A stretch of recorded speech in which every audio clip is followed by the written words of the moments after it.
Roy Suryo terlihat lemas hingga harus dipapah kuasa hukumnya usai diperiksa polisi 12 jam. Polda Metro Jaya telah merampungkan pemeriksaan terhadap Roy Suryo sebagai tersangka kasus penistaan agama terkait unggahan meme stupa Candi Borobudur yang diedit mirip Presiden Jokowi.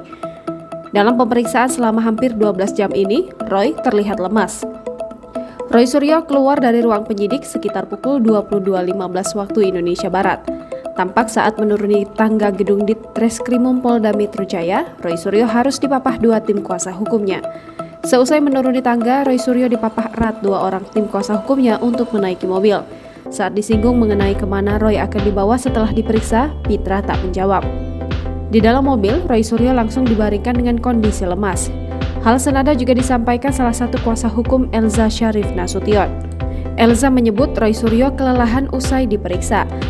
Diberitakan sebelumnya, Kabid Humas Polda Metro Jaya, Kombes Endra Zulpan mengatakan penetapan tersangka Roy dilakukan setelah serangkaian penyidikan.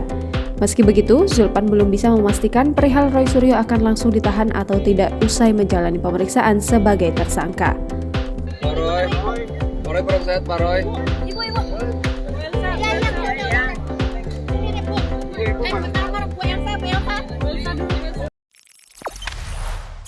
Jangan lupa subscribe, share, komen, dan like ya!